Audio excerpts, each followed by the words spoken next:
Hi friends, నేను మీ భాస్కర్ మేకల. So మొత్తానికైతే 10th వీక్ క్లోజింగ్ ఓటింగ్ అంటే కంప్లీట్ గా నిన్న మిడ్ నైట్ తో ఓటింగ్ అనేది క్లోజ్ అయింది. అండ్ ఎవరు ఏ పొజిషన్ లో ఉన్నారు, ఎవరు ఎలిమినేట్ అవ్వబోతున్నారు అనేది clear cut.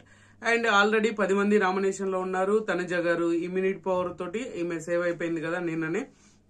So big boss ఇక్కడ ఒక పెద్ద బ్లండర్ చేస్తున్నాడా, ఏం చేస్తున్నాడో చూద్దాం. అంతకంటే ముందు వీడియోకి ప్లీజ్ ఒక లైక్ వేసుకొని వీడియో ఎండ్ వరకు చూసే ప్రయత్నం చేయండి. అలాగే హైప్ అనే బటన్ ఉంది కదా, దాని మీద కూడా క్లిక్ చేయండి. ఇంకా లేట్ చేయను, వీడియోలోకి వెళ్ళిపోతాను. సో ఇమ్యూనిటీ పవర్ ఇచ్చేది ఎందుకు? ఏదన్నా ఒక 2 days ముందా, లేదంటే స్టార్ట్ అయినాక, నామినేషన్ స్టార్ట్ అయ్యి ఓటింగ్ లైన్ స్టార్ట్ అయినాక 1 day సేవ్ చేస్తే బాగుంటది. అరే తీరా కంప్లీట్ గా ఎండ్ వరకు వచ్చినాక, అంటే ఇంకా కొన్ని గంటల్లో వీళ్ళకి ఓటింగ్ లైన్స్ క్లోజ్ అవుతాయి అన్నప్పుడు వీళ్ళని సేవ్ చేసి ఏం లాభం? యూజ్ ఏమన్నా ఉందా? దట్టు వీక్ మాక్సిమం సేవ్ అయ్యే వాళ్ళందరూ కూడా సేఫ్ జోన్ లో ఉన్న వాళ్ళు మాత్రమే సేవ్ అవుతున్నారు. అరే వీళ్ళు నామినేషన్ లో ఉన్నారు, ఇప్పుడు మనోడికి సేవ్ అయ్యాడు అని అంటే అమ్మాయి సేవ్ అయింది, అబ్బాయి సేవ్ అయ్యాడు అని చెప్పేసి అనుకుంటే వర్కౌట్ అవుతుంది. సో అలా కాకుండా ఏమైపోతుంది అంటే కంప్లీట్ గా సేఫ్ జోన్ లో ఉన్న వాళ్ళే సేవ్ అవుతున్నారు. దట్టు ఓట్ బ్యాంక్ బాగా ఉన్న వాళ్ళు ఎండింగ్ వరకు వచ్చి లాస్ట్ మూమెంట్ లో వీళ్ళని సేవ్ చేస్తే ఇంపాక్ట్ ఏ విధంగా ఉంటది? చాలా ఇంపాక్ట్ క్రియేట్ చేయాలి కదా.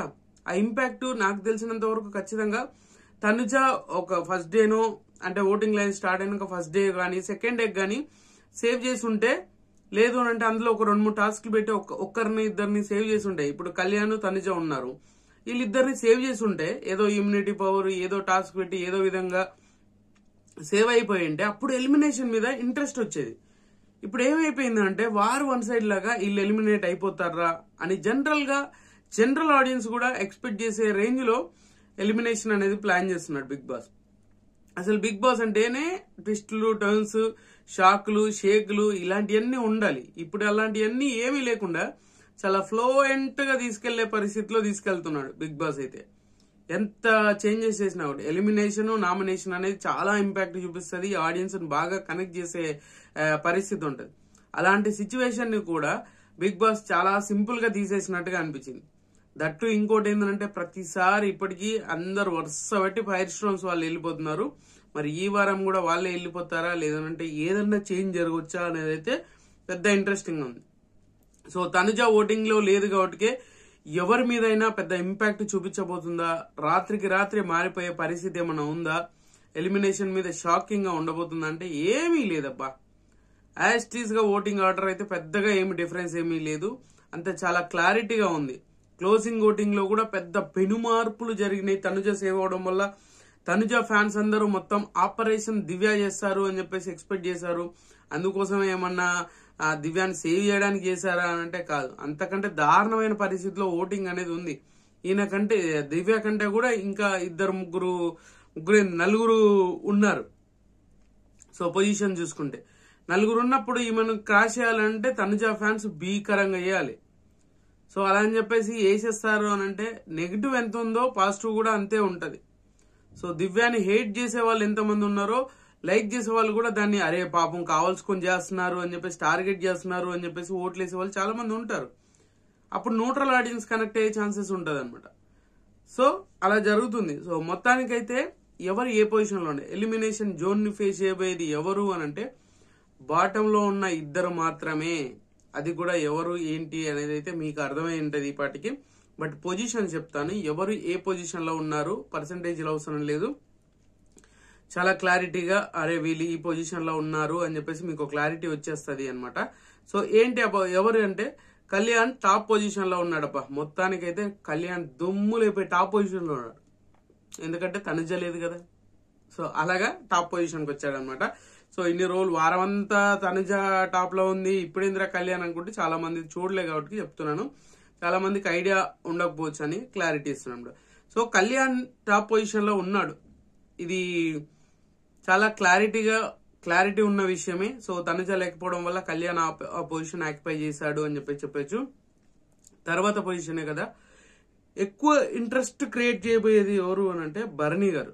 So Bharani garu through out week మొత్తం కూడా 3rd పొజిషన్ నుంచి రాలేదు. సో చాలా స్టేబుల్ ఓటింగ్ పడ్డది ఈ వీక్ అయితే. నిజంగా ముందు వీక్స్ ఏమన్నా జరిగినా ఏది పట్టించుకోవాల్సిన అవసరం లేకపోయినా గానీ, సో ఈ వీక్ చూసుకుంటే మాత్రం ఖచ్చితంగా బర్నీ గారు మంచి ఓటింగ్ అనేది పడ్డది. అండ్ చాలా మంది బర్నీ గారికి ఓటింగ్ పడలేదు అని అంటున్నారు. బట్ బర్నీ గారు 100% కూడా చెప్పుకోవచ్చు, 99.999 అనాలి. సో బర్నీ గారు ఈ వారం కూడా సేవ్ అవబోతున్నాడు. అండ్ ఇప్పుడున్న ప్రకారంగా అయితే ఓటింగ్ ఆర్డర్స్ లో 2nd పొజిషన్ లో ఉన్నాడు. సో 3rd పొజిషన్ వచ్చేసరికి మాత్రం 3rd పొజిషన్ లో సుమన్ శెట్టి ఉన్నాడు. అండ్ సంజన ఉంటది అని అనుకున్నాము. బట్ షాకింగ్ గా ఈయనే షేక్ చేసేలాగానే ఓటింగ్ పడ్డది లాస్ట్ మూమెంట్ లో. అండ్ సుమన్ శెట్టి అయితే 3rd పొజిషన్ లో ఉన్నాడు. అండ్ 4th పొజిషన్ వచ్చేసరికి సంజన గర్లాని. సో ఈమె కూడా చాలా స్టేబుల్ ఓటింగ్ పడ్డది. మరి లాస్ట్ మూమెంట్ లో సుమన్ అన్న బుల్లెట్ లాగా దూసుకొచ్చేసి ముందుకు వచ్చేసాడు.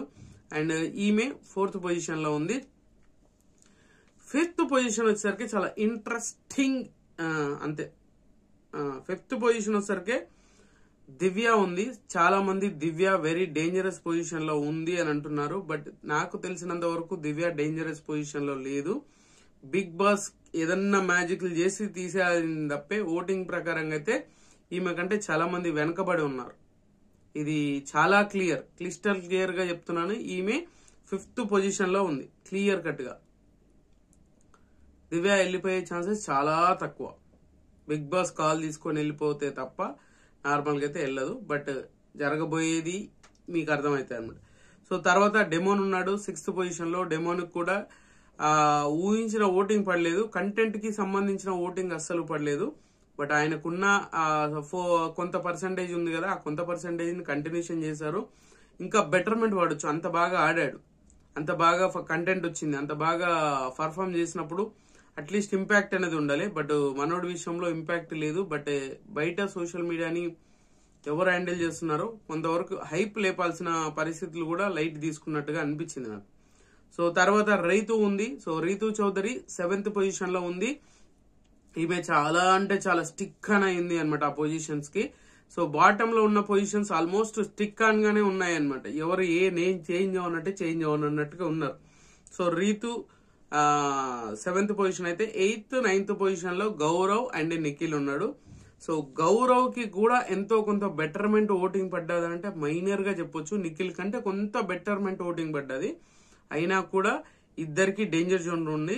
ఐ థింక్ నాకు తెలిసినంత వరకు ఒక 95% గౌరవ్ ఎలిమినేట్ అయ్యే ఛాన్సెస్ ఉంటే ఒక 99% ఖచ్చితంగా నిఖిల్ ఎలిమినేట్ అయ్యే ఛాన్సెస్ హైలీగా ఉంది. ఇది ఎవరు ఒప్పుకున్నా ఒప్పుకోకపోయినా ఈ వారం మాక్సిమం టాటా బై బై చెప్పబోయేది నిఖిల్ నాయర్. సో ఈ ఫైర్ స్టోన్ వచ్చిన కాంచెల్లి మొత్తం వాళ్ళకి బెనిఫిట్ అయిపోయినట్టు అనిపించింది నాకు. మిగతా కంటెస్టెంట్స్ ఎవరైతే ఉన్నారు ఈ ఫైర్ స్టోన్ వాళ్ళు వచ్చారు, వరుస పెట్టి వీళ్ళు వెళ్ళిపోతారు, వాళ్ళకి ఛాన్స్ ఇస్తలేరు అనమాట. మేమే వెళ్ళిపోతామని స్టిక్ అని ఉన్నారు. సో మొత్తానికి ఓటింగ్ ఆర్డర్ అయితే మాక్సిమం ఇలాగే ఉండబోతుంది. ఎలిమినేషన్ కూడా వెరీ సూన్ అప్డేట్ చేస్తాను. సో ఎక్కువ ఆలోచించాల్సిన అవసరం ఏం లేదు దీంట్లో. సో మీరు ఎవరిని ఎలిమినేట్ చేయాలనుకున్నారు, ఎవరికి ఓటేశారు, ఎవరు ఎలిమినేట్ అవ్వబోతున్నారు అనేది కింద కామెంట్ చేయండి.